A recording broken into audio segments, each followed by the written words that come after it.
Hello and welcome to Gazette discussion for 23rd June 2021. My name is Harsh Singh and today we will cover many interesting articles through this discussion. But before that, a quick update for the new people who have joined us. This is a 5-day release. We release the magazine on 5 days and subsequently a video on the same. The magazine is available on Edukemy's website. Another thing is that we will produce a video on how to make notes on current affairs. Current affairs will help you in pre-exam and all the papers of main exam, paper 1, 2, 3, 4. Also, the case study section is very important for ethics and governance section. Now, your participation is required in multiple ways. One of them is giving feedback for improvement. Second way is to suggest us what articles would you like us to create, right? Also, do like, share and subscribe. Promote this if you like this initiative. Now, this video is divided into 2 parts. The first part will be the featured segment where we'll discuss an important article in detail, right? And the second segment of this video, which will be released after that, will contain the rest of the articles, right? So let's begin the discussion. The first and featured news for today is on the roadmap to bring back tourism in India, to develop the tourism in India again. Tourism not only in the conventional ways, but also in terms of innovative ways. For example, medical tourism, MICE. MICE stands for meetings, incentives, convention and exhibition, right? Rural tourism, etc. So we will discuss this in details. This day in history is about an important day in the life of typewriter and anything that we type. New snapshots. Important updates that we have for you today are 1. Cinematography Act that relates to some amendments in the act that relates to newer norms. Global trends regarding the forced displacement released by United Nations High Commissioner for Refugees. Third is sale of illegal HTBt cotton, right, and its impact. Terms and concepts. We have 4 terms and concepts. The first one is Krivak stealth frigate. It is like a ship which is used in wars, and India has purchased these ships from Russia. Integrated power development scheme, some developments regarding solar grids in Himachal. Third one is Land for Life Award, awarded to a person from Rajasthan by United Nations, a prestigious award. And the fourth is food security rules, some amendments in the same. 2 editorials, very good ones for today. First one is on DFIs, developmental financial institutions, that India has started to initiate again. And the second one is about production of pulses and oilseeds in India. Very good articles. The case study is on doorstep school, right? As the name suggests, they create the schools at the doorstep of the persons, right? So we begin the discussion right now. This day in history is important for the people who type. We all type on computers, on mobile phones, on typewriters in the past days. How is it important? Because this day was the one when the traditional typewriter got its first patent, right? It was patented for the first time on this specific day, June 23rd. Right. So this person, Christopher Latham Scholes, he started to produce these typewriters at mass level. And this is when he started to produce these types of keyboards called as QWERTY keyboards. Right. So what is a QWERTY keyboard? You can see this right now. It starts with Q, W, E, R, T, etc. If you open your mobile phone, you will see this is the way in which the letters are typed. Now, this was not a random development. The development of this keyboard happened through a lot of feedbacks from the operators of Morse code, right? Important codes were sent through keyboards, and this was evolved in later stages. But it started with this typewriter, right? It was also an important event because Mark Twain also started to submit his productions through this kind of typewriting, right? New snapshots. Very important articles. The first one is on Cinematograph Bill 2021, right? Now, all the films that are produced in India, they are certified. They're certified by Central Board of Film Certification, right? This is an autonomous organization with the government, right? Now, once they award a certification, the movie gets released in the market. However, government says that government wants to restrict the movies in the market in case it feels it is not good for the public, if there is issue of public decency, international relations with other countries, etc. Right? But the court had objected to it, that once the certificate has been given by CBFC, the government cannot object to the release of movies. Hence, the government introduced this new amendment in the law. It said that we will be able to, through this law, they will be able to increase those amendments after the certification has been awarded, right? So one of the amendments is this. What are the other amendments?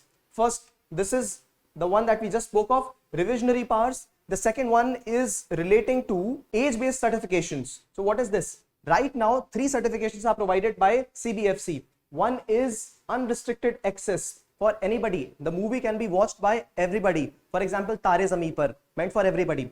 The second one is UA. That means access for people are there, but it is a restricted access with parental guidance. So for children below the age of 12 years, there is a parental guidance. Under their guidance, they can watch such movies. And the third one is A category, adult category movies, only meant for adults. So here the amendment says that now there will be more age-based criterias, right? So they have introduced 3 criterias here. They are 7+, 13+, and 16+, right? So they are based on the mental development of the individual, and the way it has been proposed is these 3 additional criteria will be introduced, right? All right. The third one is validity of the tackling piracy. The government has introduced stricter norms in case anybody is trying to record or release audio video clips in the market in unauthorized manner. And the fourth one is validity of the certificate. Now, CBFC used to provide the certificate for 10 years after the production of the movie. However, the government says we will have this for perpetuity. That means forever. Once certificate is provided, it will be forever, right? However, critics have started to point that there are issues with this amendment. What? First of all, once censor board has already released the movie, then what is the point of certifying it again? So this is like a super censor. It will only delay the whole process of the monetization of the money, right? For example, movies of Akshay Kumar. Now, they may be small scale movies, 40 crores, 60 crores. However, they also make profit. Although the important reason for it is that timely production and timely release in the market, right? If movies are delayed for 1 year or 2 years, if the projects are also long, it takes more time because there is a delay in production, right? Timely release is very important, just like infrastructure projects. If there are delays, there will be cost imbalances and cost issues, and similarly with the movies as well. So timely release is important. This is one. The second one is age specific classification. Now introducing these 3 extra age classifications, 7, 10, 13. So these are going to create issues about what is specific to 10, what is specific to 13. Can't we have 12+ and 18+?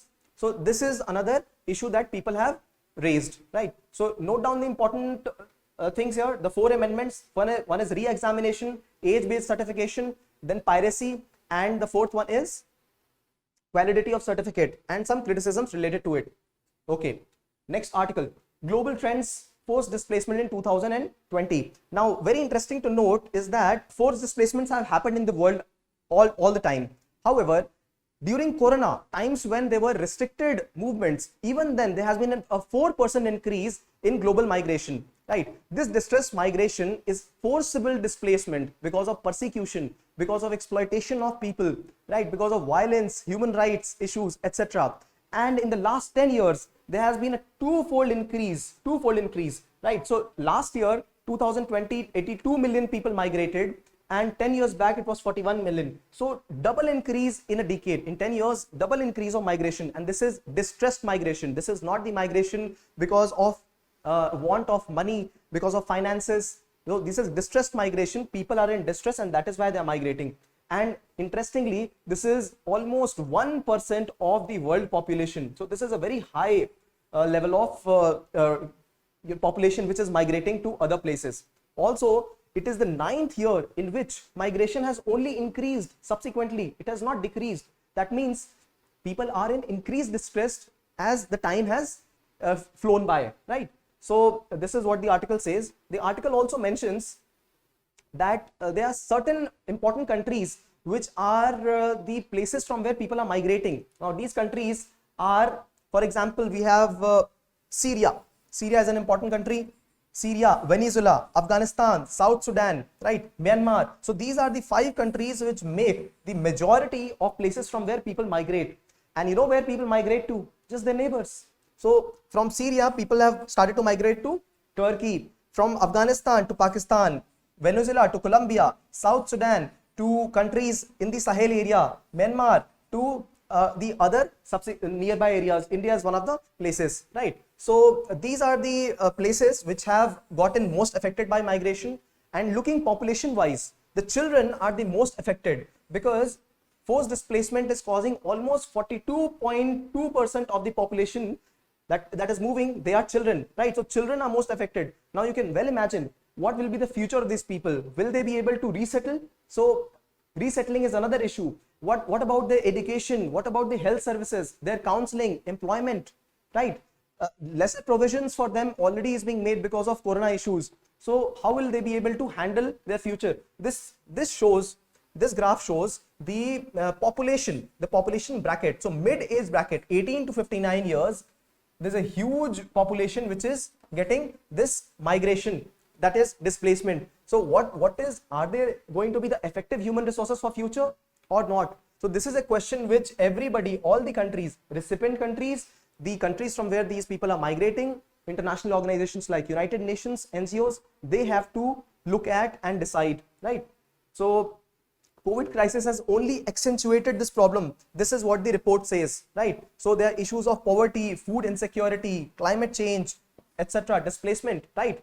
Now, there is a very low rate of return. That means people are coming back at a very low pace. Not everybody is able to come back to their homeland, right? And what about their resettlement? That is another question, right? So this is what the article mentions.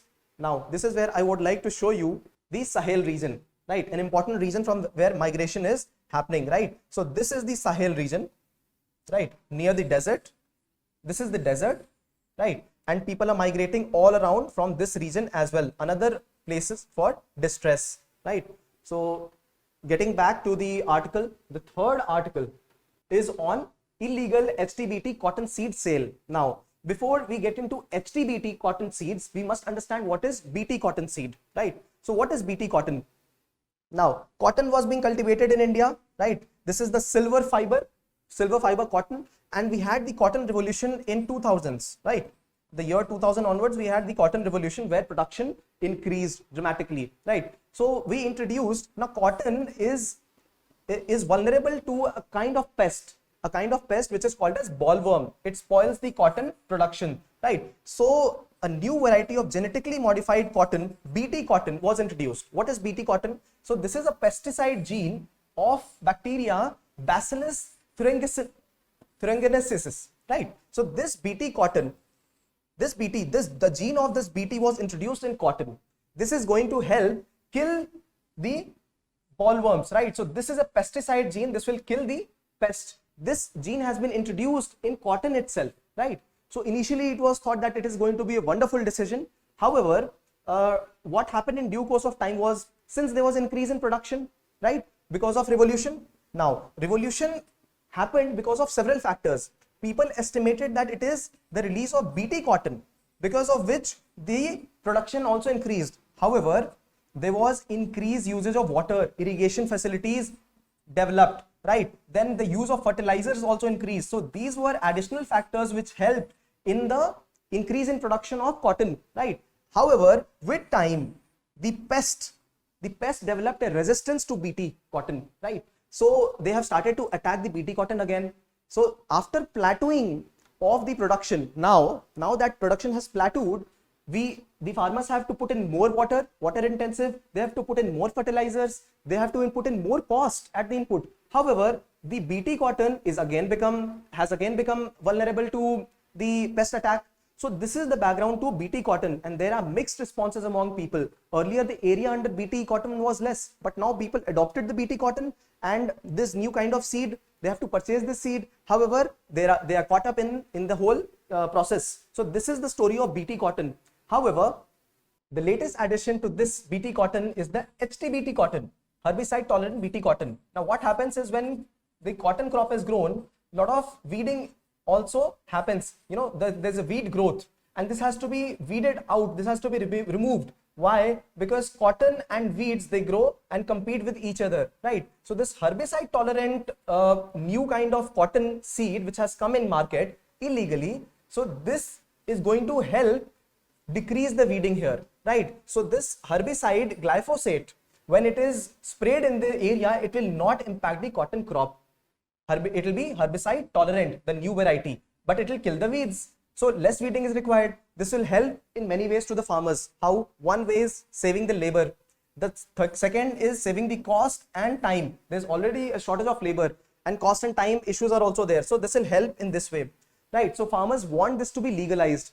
However, right now it is being sold illegally, right? There are scientists and international bodies like WHO. They have said that this is fine to get released in the market. However, government has not legalized it right now because there is an apprehension that this may be carcinogenic, right? The glyphosate that is introduced here for the weeding, right? It could be carcinogenic, right? So this is what it is, and there is a tendency, there is a possibility that this could again lead to super weed, just like we discussed that Bt cotton resistant weed pests have also come in the agricultural field. Similarly, we can have super weeds also. So this is the story of HTBt. What can be done now? What can be done is that long-term impact of GM crops, genetically modified crop, must be studied, and only then the crops must be introduced in the market. Also, now there is an illegal sale of these products in the market because these are not legalized, not approved by the government. So we must penalize such persons, right? Right now, the seed sector is already facing the brunt of the illegal sale because they are selling it in the name of bigger industries, the industries which are regular, and there's an illegal sale. So this is the issue here. So in this article, what we understood was the story behind Bt cotton, right? And then what is HTBt and how it is now in controversies. Okay.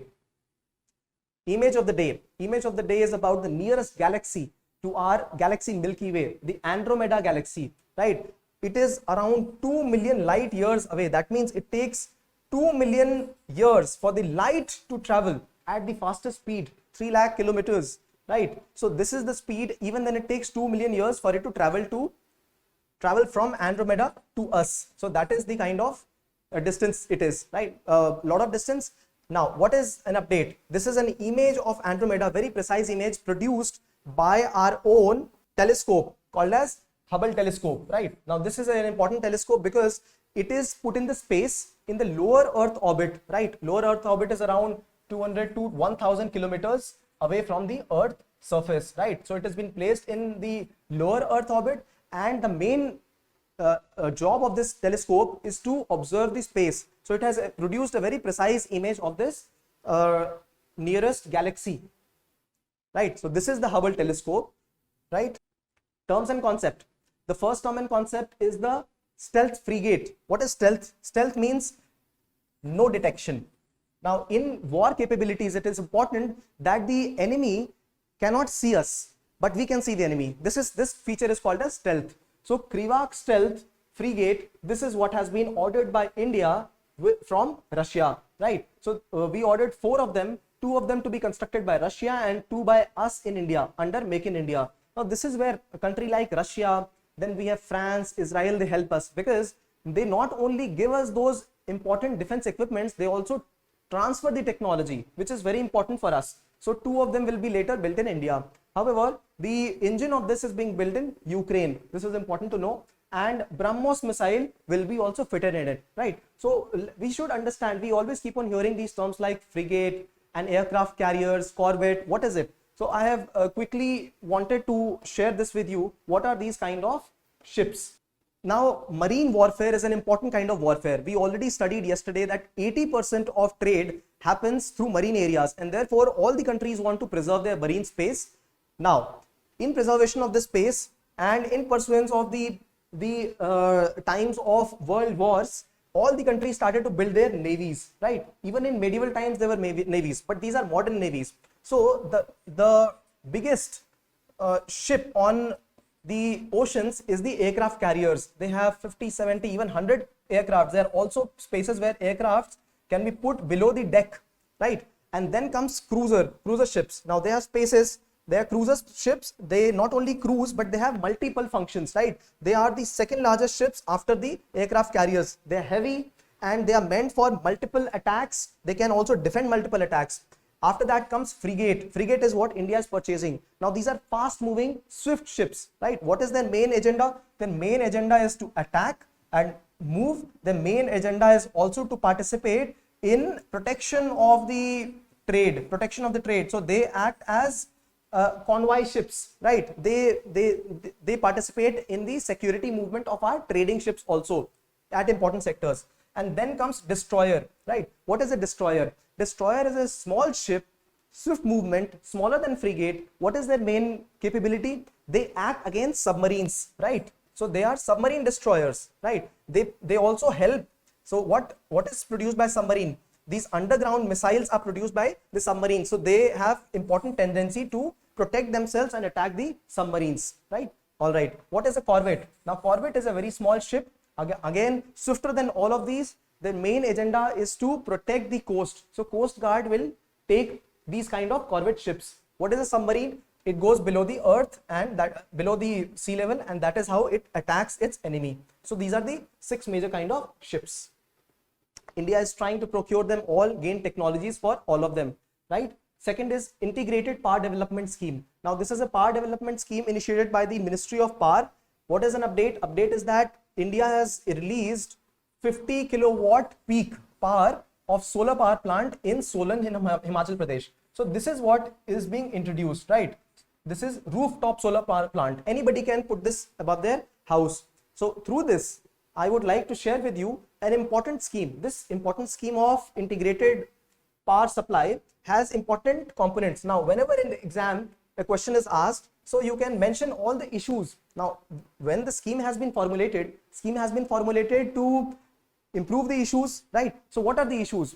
So one is sub-transmission issues, distribution issues, metering at places, right? Information technology, everything has to be software connected, right? How much electricity is required at places, how much grid transmission is being done at this place, how much attenuation is happening. Attenuation is how much decrease in the energy transmission is happening, dissipation is happening. So underground cabling is required. So you can mention these as the important ingredients of this program, as important, and also as important issues which have to be rectified, right? So multiple dimensions, just the multiple ways to look at the same coin, right?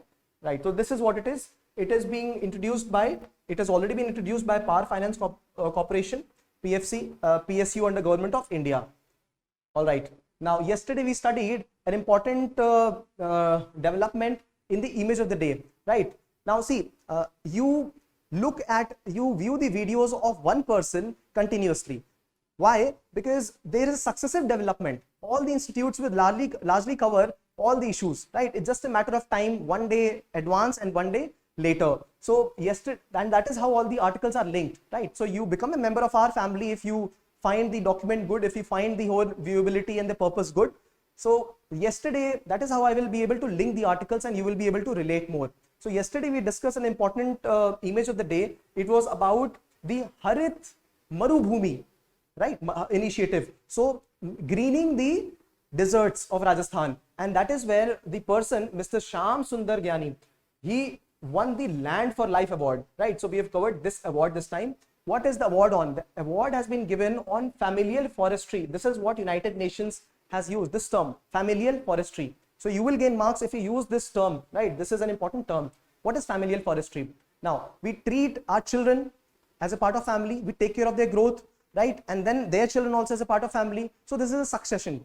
Similarly, if a tree can also be treated as a part of family, how good will it be? We will pass on the care, the grooming of the tree to the successors. So this is generating family consciousness and later ecological consciousness through family consciousness. So this is the award which has been received by a person from Rajasthan, a lecturer from Rajasthan.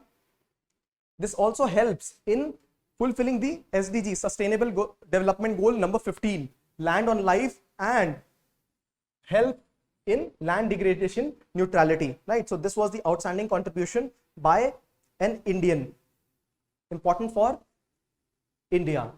All right. Fourth is food security rules, some amendment in the rules. Now the idea here is that to make the whole system automated so that PDS supplies are tracked, there is less leakage, right? Now there is electronic weighing machine, and there is electronic point of sale devices. So the government says, central government says that the machines should be linked to the weighing machine.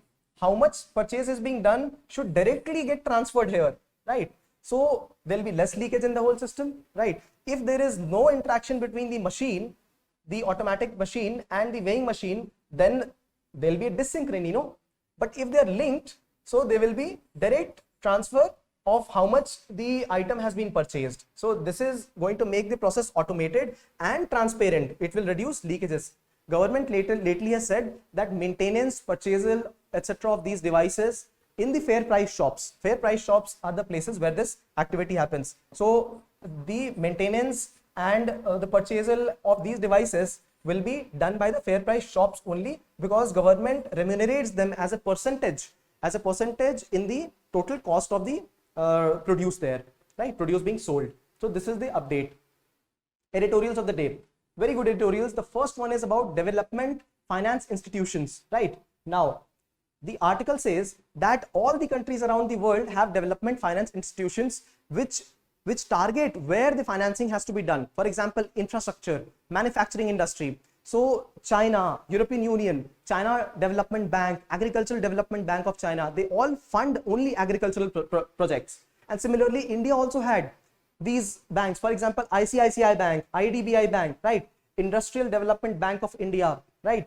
Now this is Industrial Credit and Institutional, so this is ICICI, please look at the full form. Very interestingly, these banks used to fund the development projects, specific projects, right? However, now their nature has changed. After globalization, they have become proper banks, right? We had IDFC.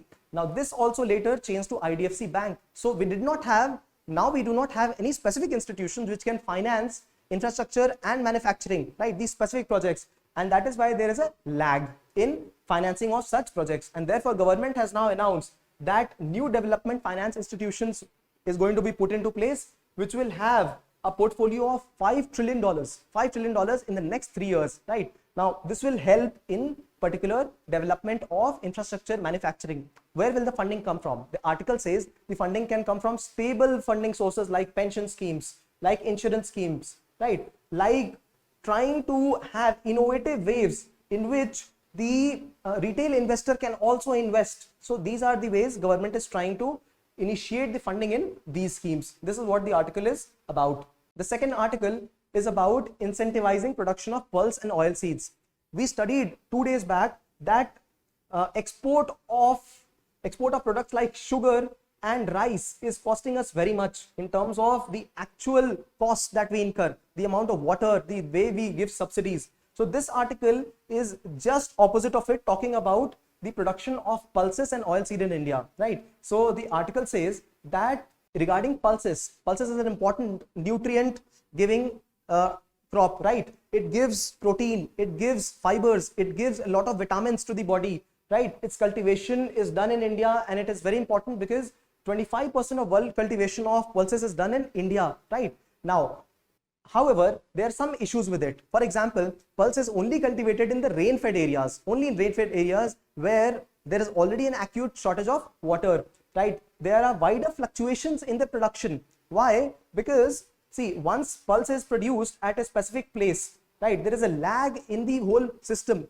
If it is produced in excess, right, there will be excess pulse in the market, but next year there will be lesser production because farmers know that last year production was high. So there is a lag in the way pulse is produced. If pulse is produced less in the market this year and there's increased demand this year, they will produce more the next year. So there is a lag. The demand may not sustain for that long, no? So there is a lag in the data driven system as well, right? So lagged effect. And this is why we have to import pulses, right? This is not a very good trend to import pulses. We can actually produce them, right? Now, regarding oil seeds, the oil seed industry is about producing oils in India. However, we are not able to produce all the oil. There are some traditional oils, for example, mustard grown in certain areas, coconut required in South India and grown at certain places, groundnut, etc.